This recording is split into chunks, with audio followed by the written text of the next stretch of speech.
vakaras. Šiandien su savo klausimėliu atvykome į Vilkaviškio miestelį ir bandėme įsiaiškinti, kągi vilkaviškiečiai žino apie žinomą rašytoją Kristijoną Donelaitį.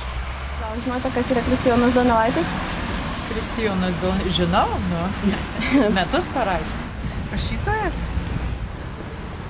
O, Kristijonas Donelaitis, tai buvo ir rašytojas, ir kunigas, ir ne prelatas, ar taip kitaip vadinasi, negaliu. Aš tai nelietuvė. Palaukit, Kristijonas Donelaitis, jis parašė, man atrodo, metų laikai, jo? Metus. Čia poetas. Taip. Jis buvo taip, kunigas buvo. Kristijonas Donelaitis, va. Ir poetas buvo. Į durnus klausimus nesakinėjau. Iš esmės. O ir viskas? Na, į šitą durną klausimą aš tikrai galiu atsakyti. Tai Kristijonas Donelaitis visų pirma buvo lietuvių grožinės literatūros pradininkas bei evangelikų liuteronų kunigas. Gal žinote, kelintame amžiuje jis gyveno? Nu, kelintam įneš. Jau amžiaus tai nepasakysiu. 300 metų. 300 metų? Va, kai dvi, tai viena takį. Nu, tai jūs galite abi dvi atsakinėti. Tai nepadėkit, padėkit, va.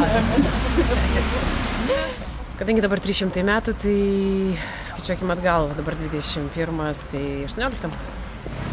Kelintam amžiui. Jis nelabai nuo Naumiesčių karaliaučiui čia gyveno, tai nelabai toli. O kad koks tas amžius, nežinau, tai kad gimė sausio 1 ir kad dar kas yra, dabar buvo 300 metų jam. Kaip jis mirė? Žinoma, ir kas? 300 metų atsakymas. Geriau? Kristijonas Donelaitis gyveno 18 amžiuje. Gimė 1717, mirė 1780 metais. Ir gal žinot, kiek yra Lietuvoje mokykla Kristijono Donelaičio vardu? Neįsivaizduoju. Nu, Kybartas, aišku, Klaipėdoj. O daugiau tai net nežinau. Žinau, tikrai jau žinau.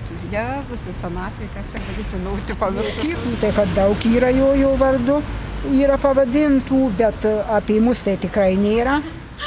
Tai kad yra viena mokykla gavusi poeto Kristijono Donelaičio vardą. Ir tai yra Kybartų Kristijono Donelaičio gimnazija. Nu, gal žinot, kiek jisai turėjo? Ne, jau tokiais dalykais nesidomėjau. Nežinau. Jau viską pamiršau.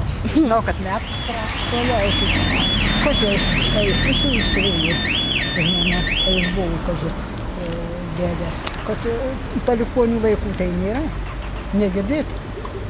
Nu tai va, tai gal ne žmonos neturėjo. Žmonų, tai nežinau. O vaikų Šiaip taip, vaikų tikrai neturėjo. Žmonų, man atrodo, daugiau kaip vieną gal neturėjo, vis tik jis pastorius. O nežinau šito. O vaikų ar turėjo? Turėjo. Kiek gal žinot, kiek turėjo? Nežinau tiksliai, bet žinau, kad turėjo. O kunigas neturėjo, turi žmonų. Na, nesvarbu, kad jis buvo kunigas. Jis buvo evangelikų liuteronų kunigas ir jis turėjo vieną žmoną, Aną Reginą. Kokį prietaisą jisai pagamino? Antrasis Lietuvoje. Nežinau, tikrai nežinau, ką iš čia. Kristijonas Donelaitis pagamino antrąjį Lietuvoje fortepijoną. Pirmąjį pagamino jo brolis Pričkus. O gal žinau tada, kiek dalių sudarė metai? 4 gal? Ne, tikrai. Tu, kad baigęs rusų mokyklą, iki 29 iš vis nemokėjus lietuvių kalbų. Kristijono Donelaičio metu sudaro 4 dalys. Pavasario linksmybės, vasaros darbai, rudenio gėrybės bei žiemos rūpesčiai.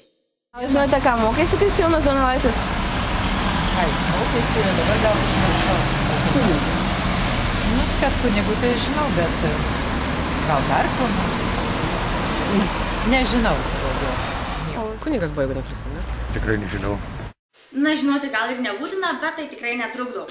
Tai 1766–1740 metais Kristijonas Donelaitis mokėsi Karaliaučiaus universitete teologijos bei lankė lietuvių kalbos seminarą. Taigi mūsų laidelė eina į pabaigą. Tikimės, kad iš šios laidos sužinojote ką nors naujo ir tai galėsite panaudoti ateityje. Na, o dabar norime pateikti mūsų laidos perliukus. į durnus klausimus nesakinėju. Mokyklų, tai kad daug yra jo vardu, yra pavadintų, bet apie mus tai tikrai nėra. Tikrai nenoriu. Jeigu mes šokiname, jeigu šiandien